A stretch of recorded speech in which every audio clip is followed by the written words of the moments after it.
नमस्कार दोस्तों, स्वागत है आपका हमारे YouTube चैनल पर। तो चलिए बिना समय गंवाए आज की कहानी शुरू करते हैं। बहुत पुराने ज़माने की बात है। गुजरात में एक सेवक राम नाम का आदमी रहता था। वो बड़ा दौलतमंद था, मगर जितना मालदार था उतना ही कंजूस और डरपोक भी था। कभी इसके दिल में 1 रुपया खर्च करने की ख्वाहिश पैदा ही नहीं होती थी। सेवक राम की शादी हो चुकी थी। उसकी बीवी इतनी कंजूस न थी। खर्च के मामले में उसका हाथ खुला हुआ था। जब भी मौका मिलता पति से नज़र बचाकर कुछ न कुछ रुपया गरीबों को भी दे दिया करती थी। खुद सेवक राम की कोई औलाद न थी, मगर इसके चाचा को बेटे थे, और बेटे भी कोई 1-2 नहीं बल्कि पूरे 40 थे। कंजूस होने की वजह से सेवक राम उनसे कोई वास्ता न रखता था, हमेशा उनसे दूर दूर रहता था। यही वजह थी कि इन लोगों को सेवक राम का घर तक देखने का मौका न मिला। इन भाइयों की जिंदगी बड़ी तंगी में गुजर रही थी। एक रोज सेवक राम आम के बागों में से गुजर रहा था। ऊपर नजर उठी तो एक पेड़ में आम का बड़ा सा गुच्छा लटकते हुए देखा। मालूम होता था कि बाग का मालिक इसे तोड़ना भूल गया था। सेवक राम बड़ा खुश हुआ और अपने दिल में कहने लगा, ये आम का गुच्छा अब मेरा है। मैं अभी पेड़ पर चढ़ जाता हूँ, इसे तोड़ लाऊंगा और मज़े से खाऊंगा। सेवक राम आम के पेड़ पर चढ़ने का ये पहला मौका था। वो जैसे तैसे तकलीफ उठाकर आम के गुच्छे तक तो पहुँच गया, मगर अचानक उसकी नज़र नीचे जो पड़ी तो घबरा गया, बहुत डरा। उसे रह रहकर ये ख्याल सताने लगा कि जैसे ही पेड़ से नीचे उतरने लगूंगा, नीचे गिरकर मर जाऊंगा। अब आम को वो भूल गया, उसे अपने जान के लाले पड़ गए। अपने दिल में कहने लगा, भगवान कुछ ऐसी सूरत पैदा कर दे कि मैं ज़मीन पर सही सलामत पहुंच जाऊं। मैं मन्नत मानता हूँ कि इसके बदले में अपने 40 गरीब भाइयों की दावत करूँगा। और इसके बाद सेवक राम आहिस्ता आहिस्ता नीचे उतरने लगा।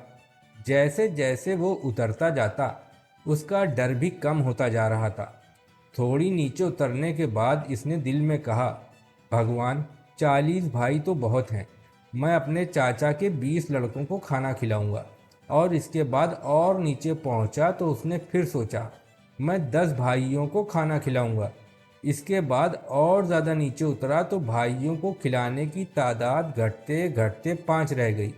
और जब उसके कदम ज़मीन से जा टिके तो भगवान से कहने लगा, ए भगवान, तू खुद जानता है कि मैं खुद कितना गरीब हूँ। इस हालत में अगर एक आदमी को भी खिलाऊंगा तो तू मेरी मन्नत पूरी मान लेगा। इस रात को सेवक राम सुबह तक यही सोचता रहा कि ऐसी क्या तरकीब लगाऊं कि मैंने जो मन्नत मांग रखी है वो भी पूरी हो जाए और जेब से पैसा भी ज़्यादा खर्चा ना हो। आखिर उसे सोचते सोचते याद आया कि उसके चचेरे भाइयों में इसका एक भाई जानकी दास भी है, जो बहुत दुबला पतला और उसकी खुराक बहुत कम है।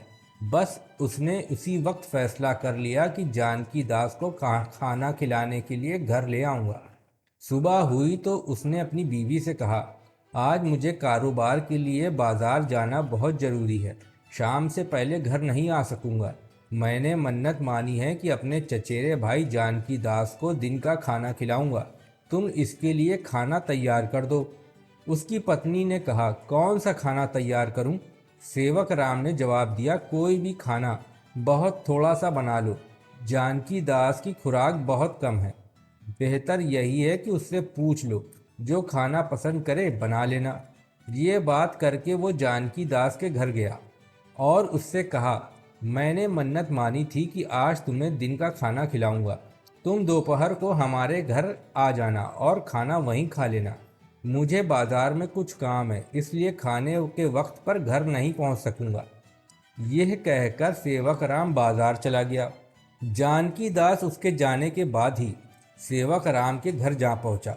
सेवक राम की बीवी ने कहा, अच्छा हुआ तुम आ गए, मैं खुद तुमसे पूछना चाहती थी कि तुम्हारे लिए कौन सा खाना तैयार करूं। जानकी दास ने कहा, भाभी, वैसे तो मैं बहुत कम खाता हूं, लेकिन अगर तुम ये चाहती हो कि भगवान सेवक राम की मन्नत को पूरा मान ले तो तुम्हें कम से कम 10 किस्म का खाना बनाना चाहिए।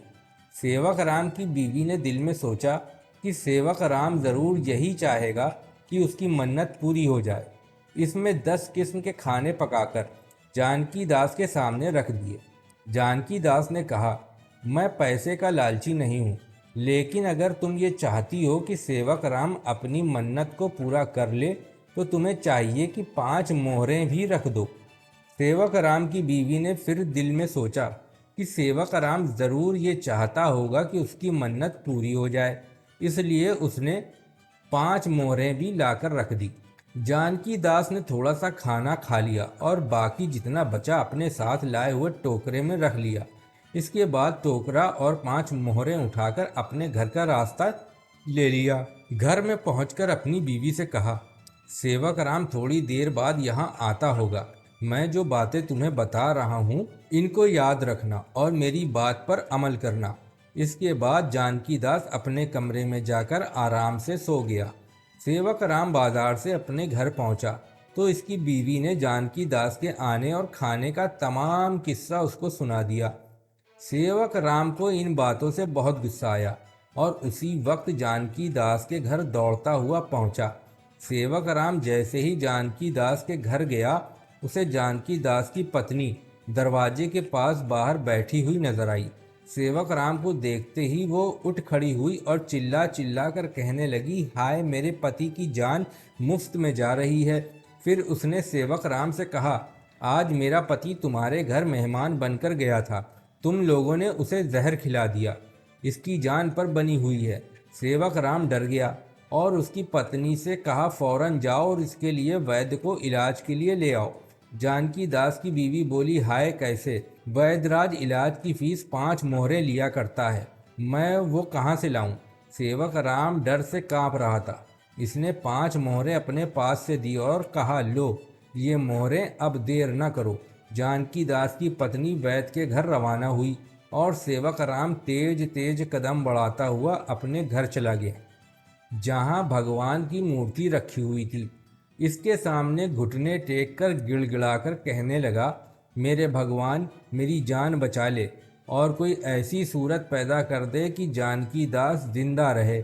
मैं तुझसे सच्चे दिल से वादा करता हूँ कि वो बच गया और मुझे सज़ा ना मिली तो मैं अपने चाचा के 40 के 40 बेटों को अपने घर बुलाकर उनको खाना खिलाऊंगा और आगे से जब कभी मन्नत मानूंगा तो हमेशा उसे पूरा करूंगा। और भगवान ने सेवक राम की प्रार्थना सुन ली और इस बार सेवक राम ने इस मन्नत को पूरी करने में कोई कसर नहीं छोड़ी।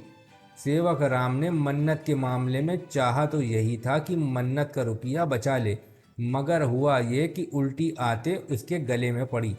आदमी अपनी नीयत खराब ना करे तो वो बहुत सी खराबियों से बचा रहता है। तो दोस्तों, आपको कैसी लगी हमारी आज की ये कहानी हमें कमेंट बॉक्स में ज़रूर बताएं और हमारे YouTube चैनल को लाइक और सब्सक्राइब ज़रूर करें। धन्यवाद।